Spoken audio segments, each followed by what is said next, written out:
Hello, beautiful and handsome black kings and queens, gods and goddesses in this on this earth. Um, Before I discuss this very needed discussion, I'm gonna make a disclaimer. This channel is not a racist channel. This channel is based on breaking generational curses by discussing either my traumatic experiences in life being black or other people's experiences or just like topics of reality that's going on right now in order for us to heal, get through this. It's important for us to not ignore what happened to our ancestors, our enslaved ancestors in the past, and it's important for us to be aware of what's currently happening now. Because if we just ignore it and don't acknowledge it and address it, then unfortunately things are just never going to change.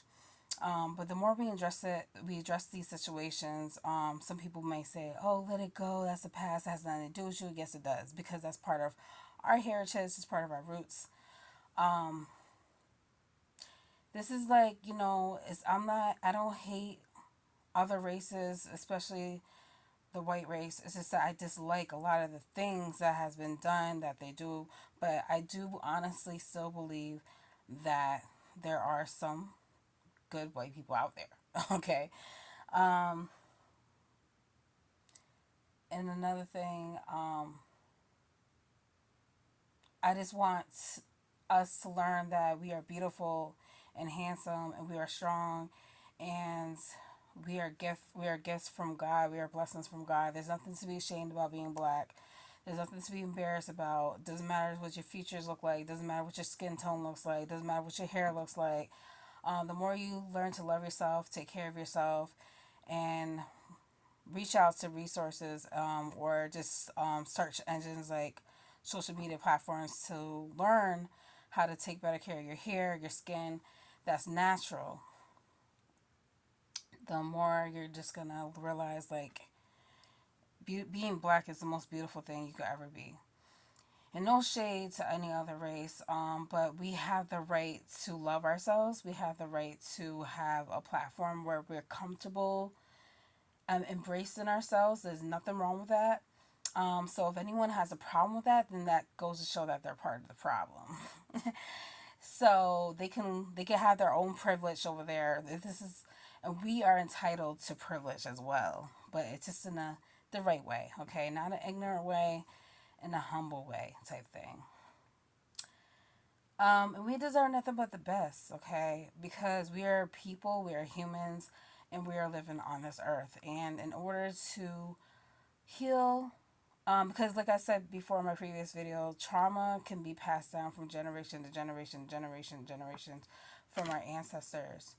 So we have to learn about ourselves and learn about our past in order to realize why are these things happening to us? Why are these black on black crimes happening? And so forth and so forth and so forth. How can I fix these things about myself that are major flaws, minor flaws, whatever the case may be, that can be harmful for not only myself or to someone else? If you have a problem that you're dealing with, I will recommend you to not be afraid and try to seek help and guidance.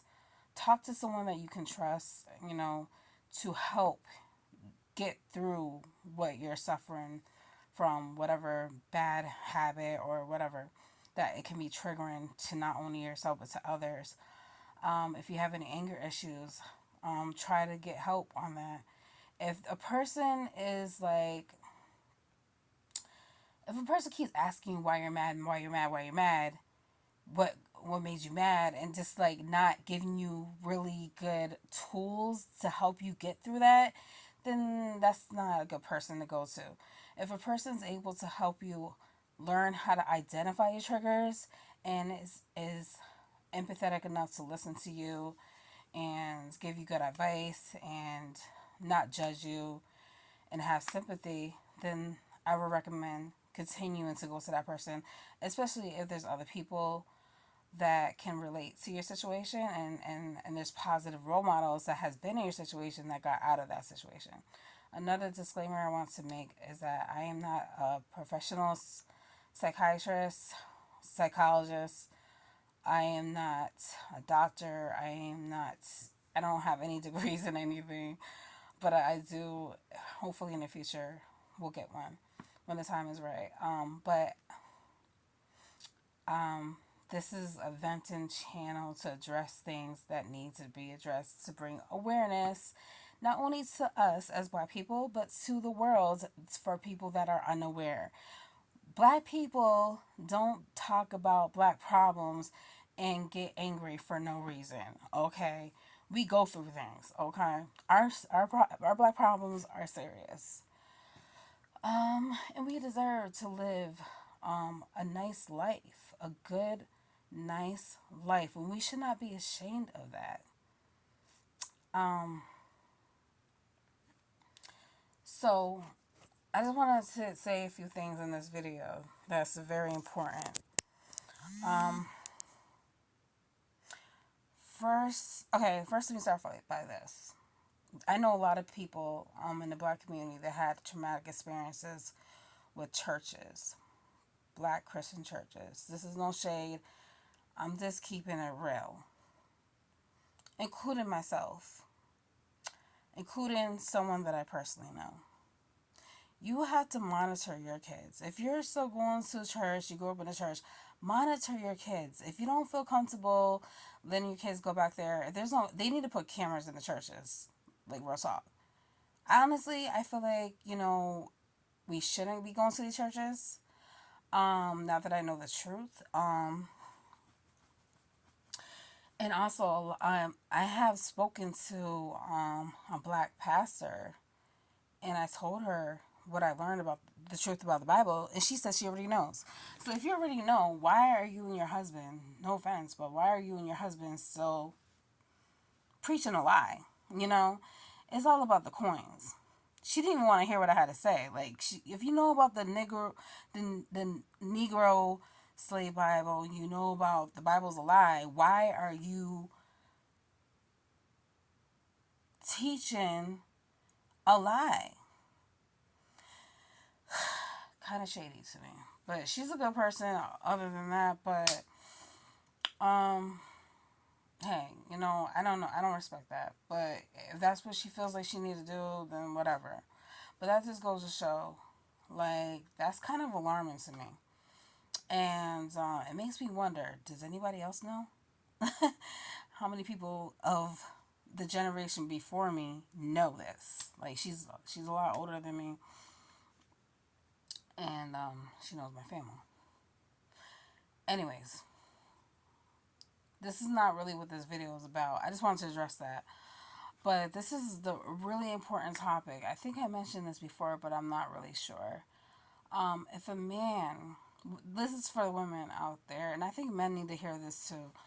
If a man, say for example, if you're at the stage of your life where you're ready to date, and or you just like you're minding your own business, you're at a grocery store, library, church, it doesn't matter where you're at. If you're at school, whatever, a safe location, it doesn't even matter.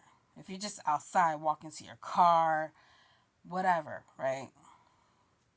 Or you're planning on meeting someone or dating someone. If a man approaches you or a man tries to talk to you and he's like trying to get to know you, asking if you're single, whatever, that's cool, right? But don't give him too much information. Don't tell him where you live. Don't tell him your last name. Don't give him your social media right off the rip. If you got a text out number, okay, cool, give him that. Email address. I would just give an email address, honestly. Because if you're consistently using the same text out number, is it really doing any justice?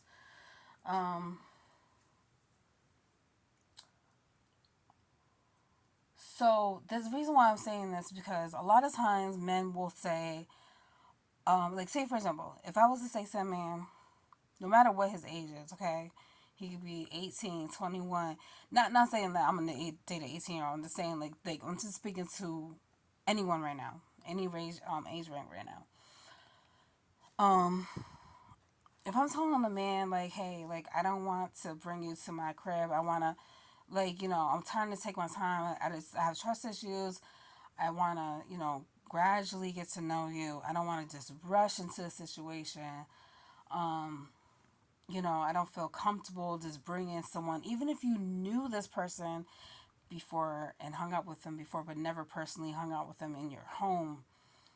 Um, just be careful. I wouldn't even tell them the location where you're at. Don't let them pressure you into giving them too much information.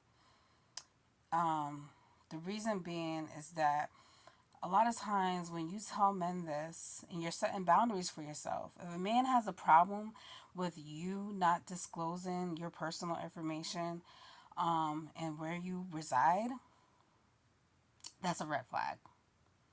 If he doesn't have the patience to court with you and he feels like that's alarming or whatever, and he doesn't trust you because okay, say for example, he could be like, oh well, how do I know I can trust you? How do I know you're not talking to anybody else? Listen, if you have insecurity issues and you think that I'm talking to somebody else, that's on you.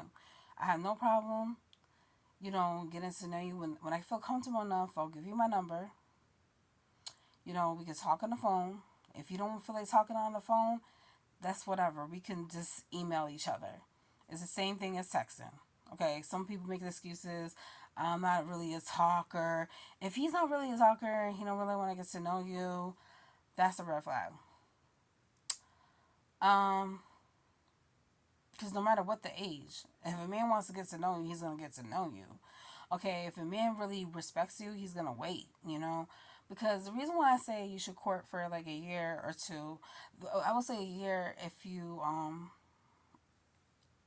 because sometimes it takes sometimes you don't really know someone until after a year of being around them. Sometimes people really don't show their true self unless you live with them or whatever. I heard stories. I've been through it myself.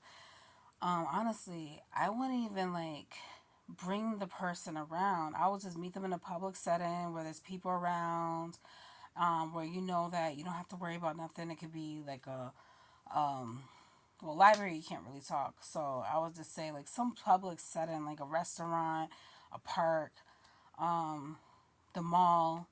Mall is really good because it's out and open.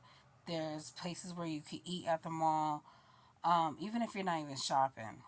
Just to get to know each other. Um, always go somewhere in your own car, even if it's to a date. Go to don't if don't start off dating someone and just have feel comfortable then pick you up. I don't care if it's a safe location. And if you start dating someone, let someone know where you're at, who this person is, give them their information so you can be safe and protected. Okay, there's a lot of people, crazy people. I don't care if he looks like Steve Urkel. I don't care if he got glasses. I don't care if he's well dressed. I don't care if he's handsome. I don't care if he's ugly. I don't care how much money he got. I don't care how much money he don't got. It doesn't matter. Even if you thought you knew him, it doesn't matter. It's better to be precautious in 2 steps, 3 steps, 5 steps, 10 steps ahead of the game than not. Let someone know. Let a relative, someone you trust, know. That's not gonna put your business out there.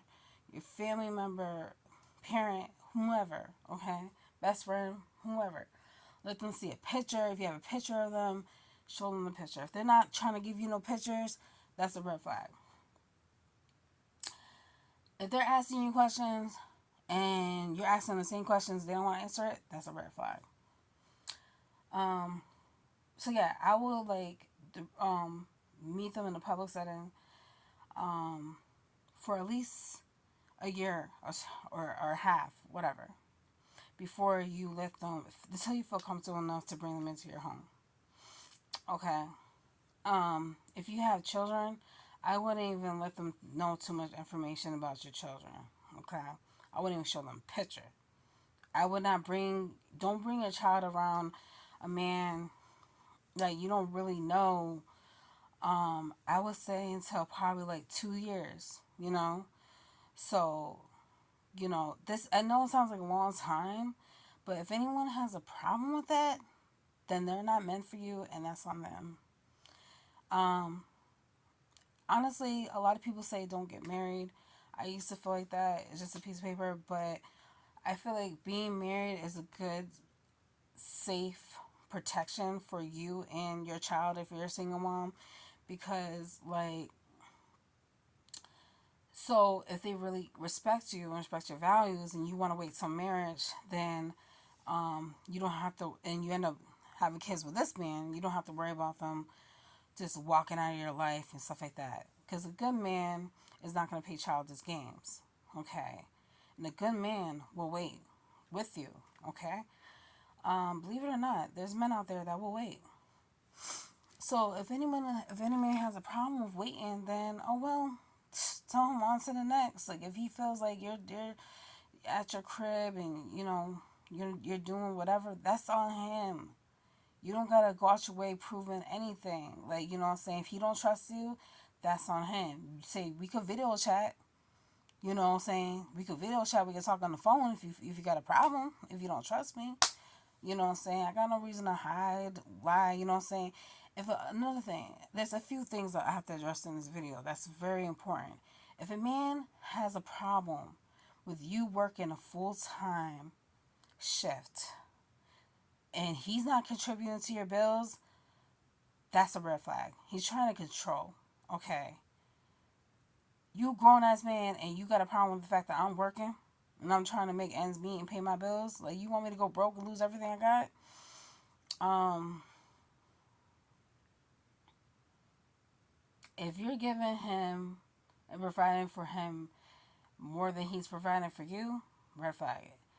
If he feels like a woman should do all the cooking and cleaning and stuff like that, um, and he doesn't help like clean up after himself and whatever. There's nothing wrong with catering to your man. There's nothing wrong cleaning after your man. There's nothing wrong, you know, doing housely duties. But if you just got off a long shift working and you're taking care of your kids and he's sitting on his butt and he can't even help clean, then come on now. What kind of man is that? Um, some men think it's feminine. There's nothing wrong with cleaning up. That's a man. A real man, no matter what he's black, white, yellow, green, I don't care what race he is. A real man cleans up and cleans after himself. If a man knows that you're pregnant or he knows that you just got off a long shift from working, he's gonna help like clean. He's not gonna make you clean after you get off of work or before you go to work. He's gonna chip in because he don't want you to stress out. That's what real men do. Okay. So a lot of time I do believe in 50-50 relationships. I feel like it makes sense. This is not the olden days. Like I pay part of the bills. Like I'll pay the electricity bill, the heat, um, TV, things like that, internet, whatever. You could pay the rent. We'll go half on food. That makes sense. You know, um, Women, like ladies, like you should not be the only one working in the household. The men should be working too.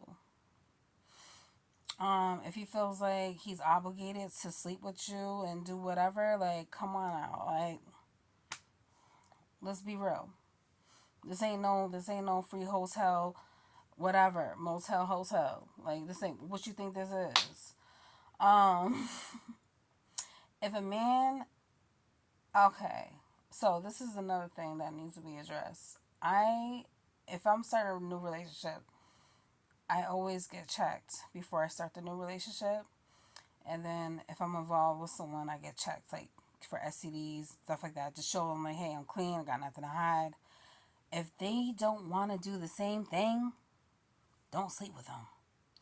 If they ask you, why do you have condoms in your purse or in your house and you guys are just started dating,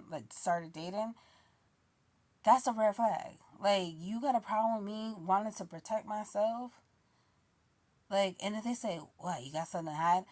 Does that make any sense? I'm trying to prevent myself from getting something. I'm trying to prevent myself from getting pregnant.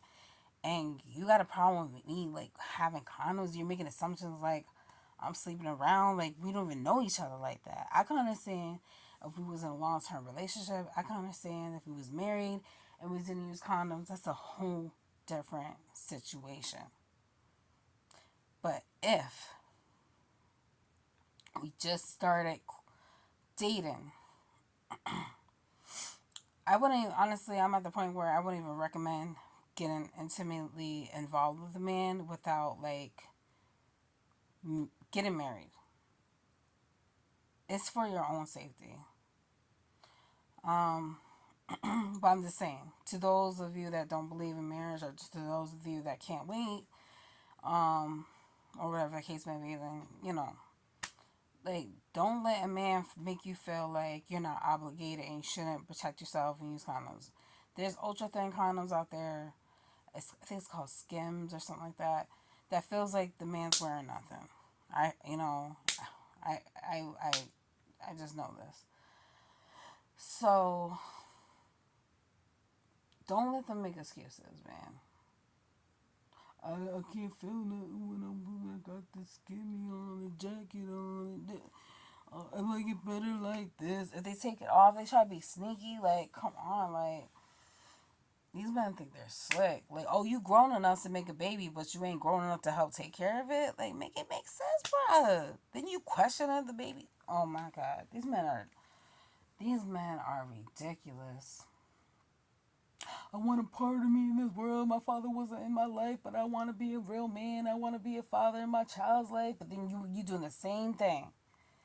Same thing. Don't listen to these sob stories that these men be telling. Like, they full of it. They full of it. And if a man is telling you like, yeah, I like to drink, but I'm not an alcoholic. I like to, dibble and dabble and this and that, but I'm not like an addict. That's that's a lie. That's telling you right there that they are addict. Okay, that they are alcoholic and things like that. Um, what else I had to say that was very important? Okay, so yeah, like the STD testing thing. Make sure that they get tested too while you get tested on the same day. They should show their papers. If they don't show their papers, they got something to hide. Um, you just can't trust people these days. A lot of looks could be deceiving. There's men out there that look healthy, and there's women out there that look healthy. You would never know that they got something. They got the clap. Sometimes they got the clap you can't get rid of. God forbid. You know what I'm saying? It's for your own safety. A lot of people, they can take medication where they don't um not contract, where they don't spread it, you know? They can take medication. You just never know unless they tell you. And that's very rare if they ever do. Another thing I feel like I'm missing. If a man is like, say you have kids and they're like either babies or toddler, they're crying or whatever, and if a man has a low tolerance and he can't handle it and he's like getting aggressive or yelling, girl, get rid of that dude. I don't care if it's his own child. Like, find a way to get rid of him. Um, and lock up your values. Get a safe. Don't let them know like how much money you got. Don't get too comfortable giving them your banking information, your card information, because men are just men are sneaky. They'll find a way to be like, hey babe, can I, what I'm saying, what's your pin? You know what I'm saying? I'll put the gas in your car. Trying to say they're slick. So just get it safe, lock it up. Don't let them have access to your keys. If they spend the night, try to find a way to hide your keys where they can't find it, so they don't sneak off with your car or whatever the case may be, or try to make copies. Men are slick. Like, um, this is for your own protection. I feel like I'm missing something important. I think that's pretty much it. So yeah, so just like if a man is trying to like talk you into things and pressure you, um, or trying to guilt trip you. Just don't let no man ever make you feel less worthy or just try to guilt trip you or whatever. I hate it. Oh, this is what I had to say. If a man says we grown, we grown, we grown, that's getting old. That's getting played out, and it just makes you sound disgusting. It doesn't matter how grown we are. It doesn't mean I have to do what you want me to do. If you got a problem with it, oh well. If you can't, if you can't stick around, oh well. That's on you. And whoever got a problem with me saying these things, you're part of the problem. For real. Because us women, even men, us women, we gotta respect ourselves, and we gotta do better and want better for ourselves, because these men are getting played out. They just ain't giving what they supposed to give. And they wonder why a lot of us women are independent and masculine. Well, if you ain't doing what you're supposed to do as a man, what am I supposed to do? So, thank you. I hope this helps, and I hope people like teach their kids these things, because I had to teach myself. These things are important. Don't let nobody pressure you into a situation. Men will lie to you, say that they with you, that they love you. They'll even take you out in public, out to eat, and they over there creeping with the next chick, and they'll tell the other chick like, "Hey, that's my main. You my side. Everybody got to roll." This is straight facts. Men are just disgusting. They'll and the chick will go along with it. Everybody got a roll. Like, you want to be a player, go do that player shit somewhere else. Like, grow up. I don't got time for that. You don't know where their things been. You know what I'm saying? You don't know where the female's things been. You don't know where her mouth been. This ain't no polygamy type thing. All right. Peace and blessings and power to you all.